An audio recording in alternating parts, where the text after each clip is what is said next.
Well, hello and welcome. My name is Velma. You can connect with me at velmaknowles.com. This is all about your leadership chat. What does that mean? You get to listen in on valuable insights from valuable leaders just like you. I want to encourage you to go ahead and subscribe so that you never miss another episode. And if this is of value to you, please share the nuggets that you're going to take away from all these great leaders. Hey, please give a big welcome to my special guest and your valuable leader, Daniel Andrews. Hey, Daniel, welcome to your leadership chat. Thank you very much. I'm very proud to be here and excited to share and learn from you together. Hey, this is a chat between two leaders who are still on a journey to grow and develop, right? Hands down. Truly.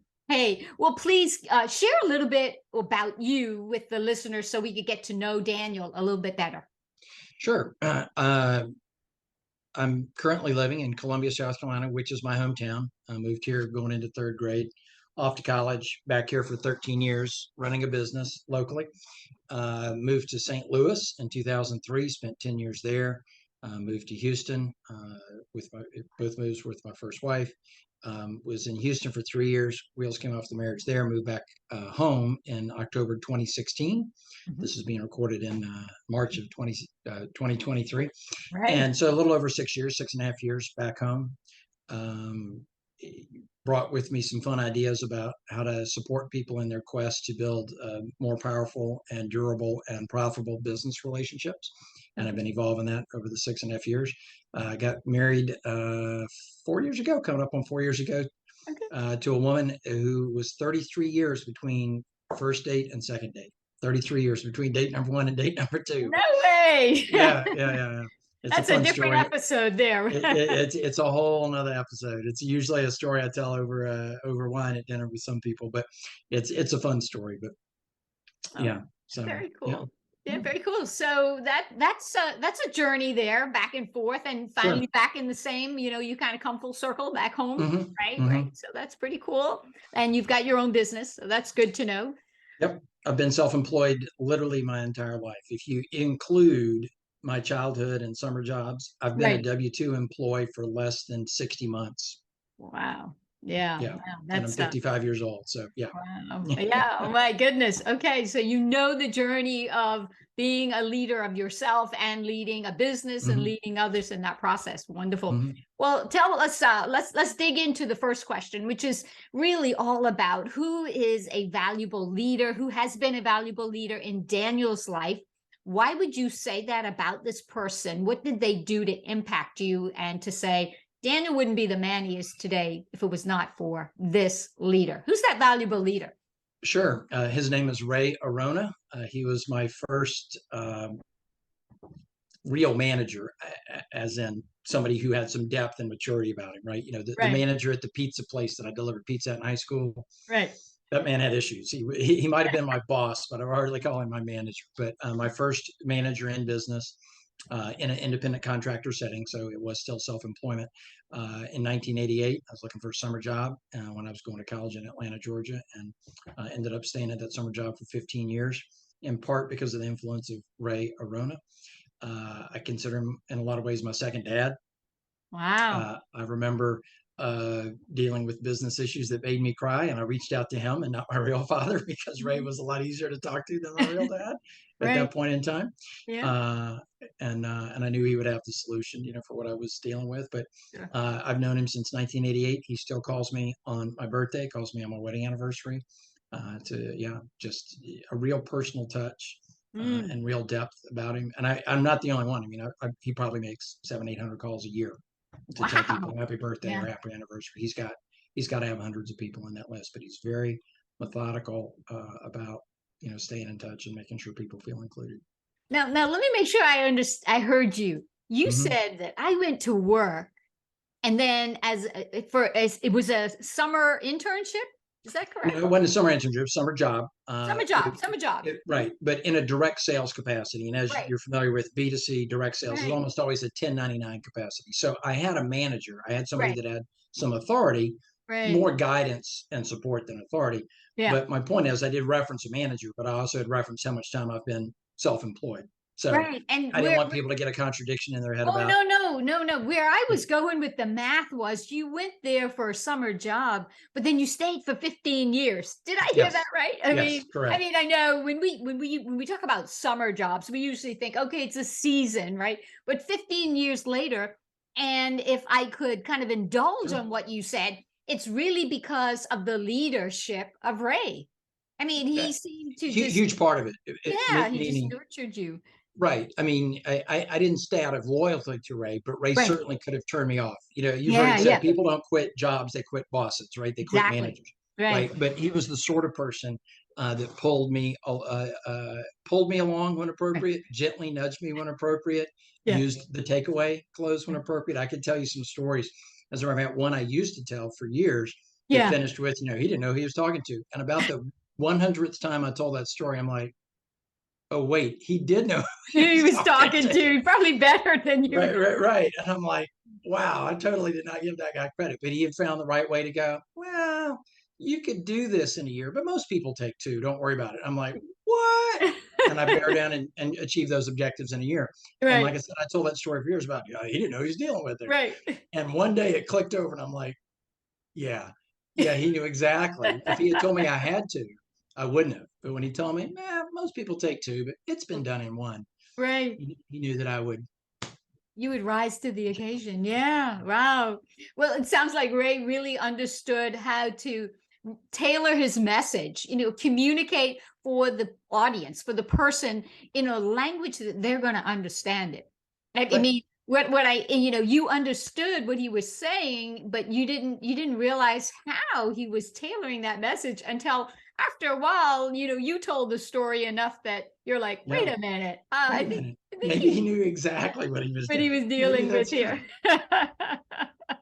I'm going to That's share this recording with him because I don't think I've ever told him that part of my journey. He'd get a kick out of this. Yeah, he will. And I've heard several other leaders that I've had on the guests. They say, I really haven't had a chance to share that story of how I feel impacted by this leader with that Mm-hmm. leader. And I'm going to do just that. And that's the whole idea behind it is sometimes we just need to pause in the middle of all of our success and our significance in our journey of life and say, who has been a big part of making that impact? And that's what you're saying here with Ray. And I'm sure we could sit here and you could probably think of a few other people on Mm-hmm. top of that. It's like it's a never ending, but I take away that Ray really is a valuable leader because he knew how to communicate well, Yeah. and definitely he knows and understands the value of relationships. I mean, Mm-hmm. sending notes and calls for anniversaries and birthdays. I mean, I've had you would need more than a Google Calendar to keep that straight. For all of Absolutely. Yeah. those. And he did it long before there was electronics to help you track. I'm sure Yeah. he just had a very, very thick, calendar. Right. No Yeah. It's that personal touch. That's Yeah. that's what we're taking away from Goes a here on long the way. con. Yeah. Yeah, absolutely. All right. Well, you own your own business. You've been leading and managing that for your entire life, right? Since 15, maybe even 14. We won't count there. When we talk about, Six if you start with the lemonade stand, but I don't know if you can oh count man, that did you have a lemonade stand? or not. First grade, I had a lemonade stand. Second grade, I hired the kid next door to run it, and I kept the profits. I paid him a penny a minute, 60 cents an hour, to stand behind my lemonade stand in You were 1978. an entrepreneur back then, Daniel. I mean, come on, and lemonade stand. You hear those stories about I started as a lemonade stand, or I was selling, Girl Scout cookies, or boys, Mm, whatever. And it's like, come on, really? Does that happen? And you're like, yeah, I did. And by the way, the next year I hired somebody. yeah, yeah, All right. lots of Well, fun stories. valuable leaders make an impact that is in a positive way, make us who we are today, and we're thankful for them. On the other side of the coin, how does Daniel say that he pays it forward to impact the lives of others so that they become valuable leaders? How do you do that? Primarily, I mean, I'm not necessarily looking to replicate myself, right? I'm not in a big organization where there's plenty of VP level positions and I have to teach people management skills, but I try to show people who have the right spirit but don't have the Mm, right tools how to bring value to other people's lives, wow. right? And what I mean by that is a lot of times we miss the power of an introduction, right? We encounter somebody that needs to know somebody else, and we don't prioritize making that introduction happen. Right. We wait to figure out what's in it for me before we introduce Yeah. somebody sometimes. And I try to show people that if they'll pay attention and use a few tools to learn the key people around them and keep their eyes open, they can find lots of ways to support that. I give you just a simple philosophical example. I was talking with somebody about business relationship building, and he said, yeah, he said, I think the best way to do that, is just to show up for that first meeting with no agenda at all. And I said, Rob, that sounds great. It's a terrible idea. He said, what? I said, nobody wants to meet with somebody that has no agenda. I said, let me propose an agenda that will still resonate with your spirit, but might add clarity to you and to them. Sure. And I said, show up with a willingness to serve them, even in the depth of that one conversation, to a higher degree than you are served. Now, it won't always pan out that way. Sometimes the resources they give you are more valuable than the resources you share with them. Sometimes it's kind of an even trade, as it were. But if you show up with a willingness to provide, if you can, provide more than can be provided to you in that moment and even over time, then that's still resonates with your spirit of not asking too much, right? Or not making it transactional or to feel like you're selfish and being a taker, but it will actually clarify for people, and it will make them feel better about meeting with you because they understand that the goal is, that you've got more than no agenda. Yeah, right. No, and I love the words you've used in this little conversation here, part of the chat, because you said, providing the tools, but they've got to have the spirit.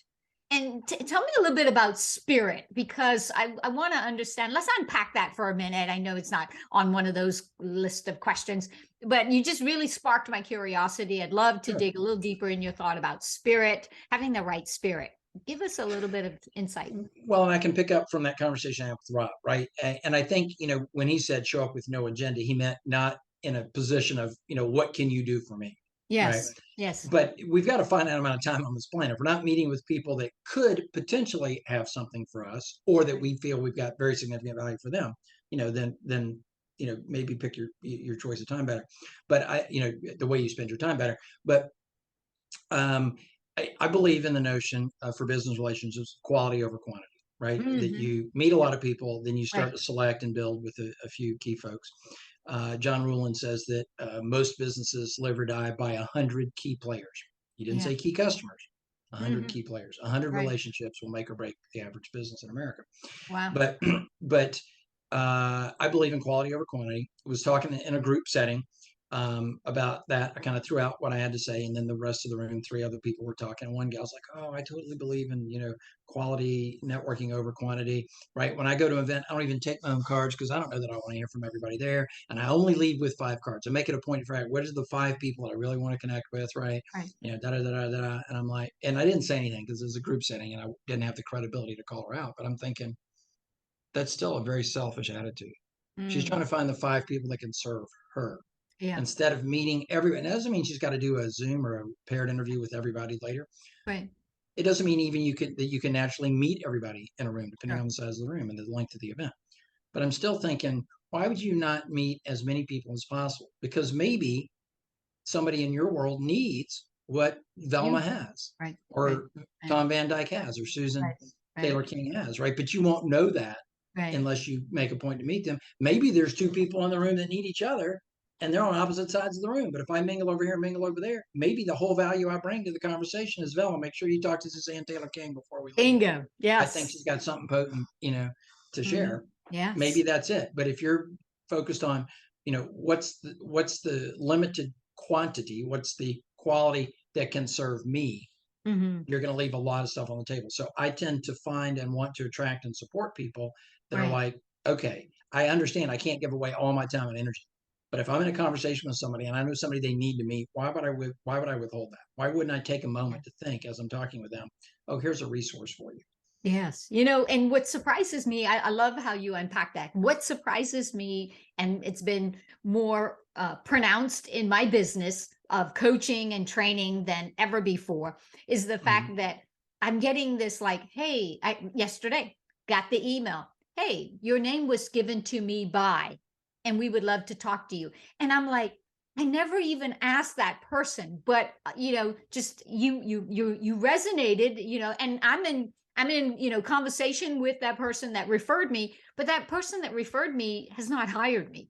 But see, they know, I mean, we would just, I was just always checking in, making sure, he's doing well. And, like Ray, just sending that, holiday card for Christmas, or checking in and saying, how are you doing this year? Do you have your goals set? What can I, and all of a sudden my name raises up into some other circle of people, and he's, passing it on. And that's what you're saying. It's, don't go in with a thought of what can you get? Go in with the thought, well, what can you give? And I think, when you learn to open your hand, it's to give away. It's when your hand is open that you're able to get things back. So, man, I love that. You just, packing it down, showing us how to get value, to help people, give them the tools when they have the right spirit. And I love what that is. So tell us now, how do you, we don't know when people are going to listen to this, Daniel, and I would love for you to talk about a big takeaway, something that's on your heart that you say, if I could share with listeners, Velma, this is what I would tell them about how they can add more value to their own life and be the valuable leader in business and in their personal lives. What would that big takeaway be? Ask better questions. Mm. And I mean that in the context of, and you really kind of queued this up. You're like, oh yeah, this guy referred me. He's never even hired me. That shouldn't be a surprise. Really? Meaning somebody shouldn't have to be your customer in order to give you a quality referral. Now, that doesn't mean you should expect lots of referrals from people that you barely know. Right. But just because they're not and won't maybe not ever be your customer doesn't mean that you can't build trust in a way that produces referrals. But people are asking questions that don't take them where they want to go, right? We've all heard the phrase, people do business with folks they know, like, and trust. Right? What's the most important word in that sentence? Trust. Business is the most important word in that sentence. Business. Okay. Now, of the three characteristics, trust is the most important. Okay. So you were set out because I've been throwing the word trust out there subtly. And tomorrow I've got a session on trust. It is the last of the three. It is the most important of the three, but the most important word in that sentence is the word business. And what I mean by that, let me give you a different take on that. Okay. Are there people in your world that you would count as a friend? You may have at your house, you may go to the bowling alley with them, but you wouldn't actually hire them to do what they do, to do it for you. Are there people like that? Absolutely. Okay. Are there people in your, right? Yeah. One guy paused. I said, "Oh, we're not starting a blacklist, right?" Right. I said, "It's a yes or no question." He thought I wanted him to name the people. I'm like, no. It's a yes or no question, right? I'm glad you caught that. The flip side of that is, are there people that you would do business with as either provider or customer that you just don't picture having at your house for Sunday dinner? Okay. So the questions that we tend to work with are the same ones our parents gave us when we went off to, high school or college or our first job. Tell me about your family. What do you do for a living? What's your job title? Tell me about your vacation. What do you do for fun? Those are great for getting to know if somebody is a likable person. That tells you nothing about whether or not you want to refer them or get referrals from them. Okay. Right. So we need to ask better questions. We need questions. I think you can and should discover things about people personally. Right. But in the business context, I'll give you an example of a really good question to ask in a second. But just, to really emphasize that point, there are people that are reluctant to do business with friends and family. You'll occasionally meet people, not a lot, that'll say, "Oh, I have a policy against doing this with friends and family." I think depending on the industry and what you're talking about, that could be a good idea. Right. But the flip side of that is I've never met anybody that went, "Well, now that he's my customer, I don't really want to get to know him. Well, now that he's my vendor, I don't really, I don't care." Right. Meaning it's easier to take a business relationship and gradually become more friendly than it is to take a friendly relationship and gradually become more businessy, so to speak. You can turn your business contacts and relationships into friends faster. You can turn your friends into business contacts. Right. We have a cultural prohibition against, that at some level. Okay. So an example of a better question would be, tell me an example of or tell me a customer story, right? Tell me a story of what you do where you when you were done with the transaction, and maybe even the next day when you woke up, you were still reflecting on it. You went, that is why I do what I do for a living, to provide that feeling in people, to provide that level of service or that Right. result or that solution. Tell me that story. And you will learn about them personally, but you will Hmm. also learn about the way they pursue their business principles, right? Another one, which is kind of the same question, not really, but same elements. Tell me a story about a relationship that started at neutral, right? That it started to go south and you were still able to turn around and get either a 4 or a 5-star review out of Hmm. it, because that tells you what that person deems as customer service, Right. right? That'll tell you what they think of customers, right? Maybe the answer is, I just gave him his money back and told him to keep it, we'll just call it even. That's a legitimate way to pursue business, but I might not refer everybody that needs what that person has to that person. Yeah. Someone else may say, well, I apologize for the misunderstanding. I went back and looked over the terms of the agreement. We reset the expectations. I pointed out what was not within my control, right? I can't come out and set your playground and concrete in your yard when it's pouring rain outside, right? Right. So Right. let's make sure you're clear. The ground needs to dry, and Hmm. then I can come out. I can't. It's not just that I can't do it in the rain. I can't do it the day after the rain either. Whatever, right? And I reset the expectations. I promised to communicate more clearly. They understood. When I lined it out for them, I could tell them what I couldn't do, Yeah. and then that changed everything, Hmm. right? So that may be somebody that I send some people to do business with. It may be the other person is, depending on the personality, the temperament of the person I'm thinking about referring to do business Yeah. with them. But that allows me to discover something about them personally, but also something about the way they approach business, which is the only way I'm going to determine if I want to refer them. I mean, some of the most likable people I know happen to be, let me phrase it differently. I know a few pathological liars. They are very, very likable, Wow. but I happen to know they're pathological liars. So I'm never going to refer business to them, right? Right. Likability is no way to determine, Mm. no way to determine if I Wow. want to give or receive referrals from that person. So Hmm. ask them better questions. Ask better questions and dig deeper into those questions from a business perspective. Right. Mm-hmm. Okay. All right. We got Mm-hmm. that big takeaway. We got to ask better questions. We got a couple of questions here too to take note of. Daniel, some folks are hearing you for the first time, maybe meeting you on this chat for the first time. Some already know you, but how would you offer up for listeners to learn more about you and what you do? What can we do? Sure. Yeah, great question. Um, my name, full name, Daniel Patrick Andrews. If you Google that, you will find a bombastic Australian parliamentarian who covers about the first 1 million hits. That's Right? not you. I mean, That's not me. That is I not didn't me. Don't schedule this. I mistake. thought If you it pull up was. the photo, you'll be able to tell it's not me. So, um, I have a website that's not bad, but it's nothing glamorous, right? You can go there. There's nothing to sell you. There's no lead capture form there. It's just a way to find me. Right. But it's danielpatrickandrews.com. Danielpatrickandrews.com. If Okay. you want to find me on Facebook, it's super easy. There's tens of thousands of Daniel Andrewses, but if you go to facebook.com/Dan the Man with the Plan 1967, now you know how old I am.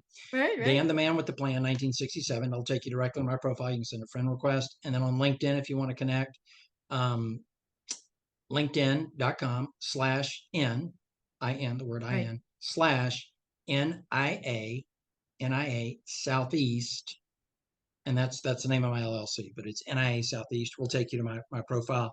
Photo should look roughly like I look right now. It's in a suit and tie. I don't think it's the same suit, but I'm in a suit and tie for that photo. You'll recognize it's me. If you go there, if you connect with me there, I will start to do more about publishing some of the free open workshops that I do online, Right. and some of the value propositions, the places that I give away. But at some point in the near future, I will provide, in exchange for an email address, a document with what I call the 2 questions you have to ask. Right. The 2 questions you have to ask if you want a referral relationship with somebody. And it's not the 2 questions I gave you earlier. So I'm holding back Oh on those, no. holding back on those for the moment.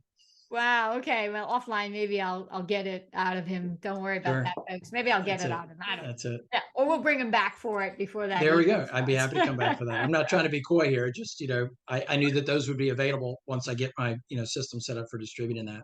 I love the transparency. I love the fact that you said, go to my website, Daniel Patrick Andrews, right? Andrews. Dot Mm-hmm. com.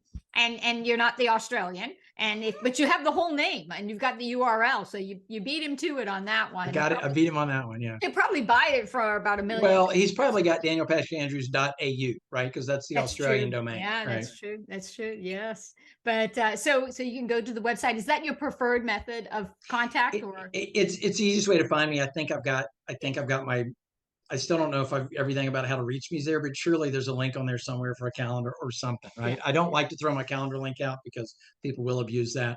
But if you want to reach out to me, particularly through LinkedIn, get a message started. I'll accept almost any connection request on LinkedIn, and then we can examine profiles and see if there's a reason to get into a short dialogue, which is my way of determining if we then need to get into a longer dialogue. I love it. Yeah, well, and it works. I connected with Daniel through a colleague, a friend of ours, and of course he was like, "Yes, I'll talk to you." And then we talked, and then here we are on Your Leadership Chat. Daniel, in the suit and tie, I can't thank you enough for dressing up for us today and really just sharing your wisdom here and sharing about Ray, a valuable leader in your life, and then how you really provide tools to help others when they have that right spirit. And you've come full circle, because you're talking about now, if it's a good fit, do you have that same similar spirit, similar type of desire to want to add value to the lives of others? So, wow. Hey, thanks so much for watching another episode of Your Leadership Chat. I hope that you've enjoyed this video. Make sure that you hit the subscribe button here and tap that bell icon so that you never miss another episode. I hope too that you'll give us a thumbs up on the video for a like. And then if you feel led, please share the video with those who need to see it. Thanks so much for watching. We'll see you next time on Your Leadership Chat. Bye for now.